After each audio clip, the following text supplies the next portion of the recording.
Assalamualaikum warahmatullahi wabarakatuh. Perkenalkan, nama saya Febrianti Ajijah, mahasiswa Politeknik Negeri Subang, program studi keperawatan dengan NIM 10403019. Pada kali ini saya akan menjelaskan materi isi pendidikan Pancasila untuk pendidikan perguruan tinggi dengan pengarang Dr. Ujang Chandra, SSH, MH, MIP. Ini adalah salah satu contoh buku yang dikarang oleh Dr. Ujang Chandra, SSH, MH, MIP. Buku ini terdiri dari 10 bab yang saya akan jelaskan sebagai berikut.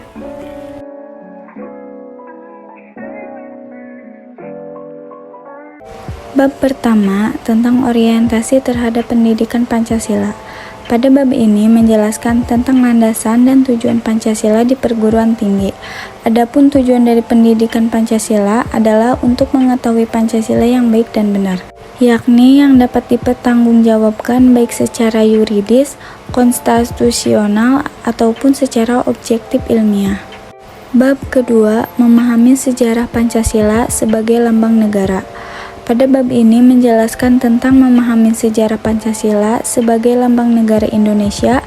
Garuda Pancasila sebagai lambang negara Indonesia merupakan jati diri bangsa dan identitas negara.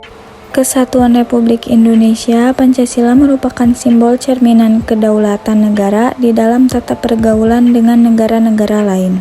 Bab 3. Memahami Pancasila sebagai sistem filsafat. Pada bab ini kita mempelajari apa itu arti filsafat. Arti filsafat itu sendiri berasal dari bahasa Yunani, yaitu philin yang artinya mencintai dan philos yang artinya teman.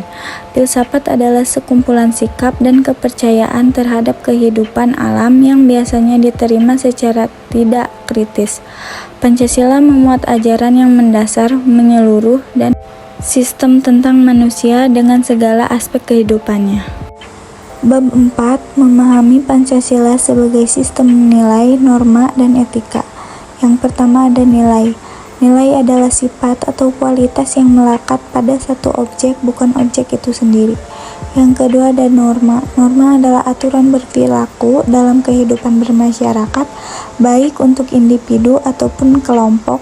Bila mana ada sanksi yang melanggar norma tersebut, maka akan dikenakan sanksi yang sesuai dengan aturannya. Yang terakhir ada etika. Etika adalah istilah ethics, berasal dari bahasa Yunani etikos, artinya moral, dan ethos yang artinya sifat, yang merujuk pada nilai-nilai atau aturan-aturan tingkah laku yang ditentukan oleh suatu kelompok atau perorangan. Bab 5. Memahami muatan sila-sila dalam Pancasila. Pada bab ini menjelaskan tentang muatan Pancasila di antara menjelaskan tentang nilai-nilai yang terkandung pada Pancasila yang dimana terdiri dari hakikat abstrak, pribadi, dan hakikat konkret. Pancasila sebagai falsafah hidup bangsa. Hakikat nilai-nilai Pancasila telah hidup dan diamalkan oleh bangsa Indonesia sejak negara ini belum terbentuk. Artinya, rumusan Pancasila sebagaimana tertuang dalam alinea keempat Undang-Undang Dasar 1945 sebenarnya merupakan refleksi dari falsafah dan budaya bangsa, termasuk di dalamnya bersumber dan terinspirasi dari nilai-nilai dan ajaran agama yang dianut bangsa Indonesia. Bab 6. Memahami Pancasila sebagai ideologi bangsa dan negara. Pada bab ini menjelaskan tentang ideologi bangsa dan negara yang dimana memiliki makna sebagai lembaga kemasyarakatan, sebagai organisasi hidup manusia, senantiasa memiliki cita-cita, harapan, serta pemikiran bersama menjadi sifat dasariah dalam kehidupan bernegara. Bab 7. Memahami demokrasi Pancasila. Pada bab ini menjelaskan tentang perkembangan demokrasi di Indonesia dan konsepsi demokrasi. Istilah demokrasi berasal dari kata demos yang artinya rakyat dan kratos yang artinya kekuasaan.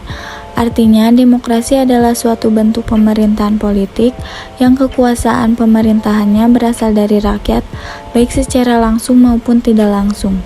Bab 8. Memahami hak dan kewajiban hak asasi manusia dalam Pancasila. Pada bab ini menjelaskan tentang sejarah, istilah, macam-macam, dan pemahaman tentang hak asasi manusia dalam Pancasila. Hak asasi manusia dijamin oleh hukum. Karena pada setiap diri manusia terdapat hak dasar sebagai pemberian Tuhan. Contoh dari hak asasi manusia adalah hak untuk hidup, hak untuk berbicara di hadapan umum, hak untuk kebebasan berkumpul, hak untuk memperoleh keadilan dan rasa aman, dan hak untuk beragama untuk menjalankan ibadah. Bab 9 memahami Pancasila dalam sistem ketatanegaraan Indonesia. Pada bab ini menjelaskan tentang arti Pancasila dalam kedudukannya dan kedudukan pembukaan Undang-Undang Dasar 1945. Di dalamnya terdapat bahwa sila-sila yang ada menjadi fundamen etis kehidupan bangsa Indonesia, yang artinya Pancasila adalah batasan-batasan kita untuk hidup berbangsa dan bernegara. Dan hak akan kemerdekaan adalah hak daripada segala bangsa untuk memperoleh kemerdekaan, dan berlakunya hak kemerdekaan ini adalah sejalan dengan tuntutan peri kemanusiaan dan peri keadilan. Bab terakhir yaitu bab 10, refleks Pancasila sebagai paradigma reformasi dalam kehidupan bermasyarakat, berbangsa, dan bernegara. Pada bab ini menjelaskan tentang paradigma merupakan suatu asumsi dasar dan teoritis yang umum merupakan sumber hukum penerapan pengetahuan dan karakter ilmu itu sendiri. Eksistensi Pancasila sebagai paradigma pembangunan di era globalisasi. Globalisasi adalah suatu proses tatanan masyarakat dunia, tidak hanya dalam satu bidang, namun menjajah ke berbagai bidang kehidupan lainnya, seperti bidang ekonomi, sosial, budaya, politik, dan bidang-bidang lainnya. Nah, mungkin itu saja yang bisa saya resum. Kurang lebihnya mohon maaf. Wassalamualaikum warahmatullahi wabarakatuh.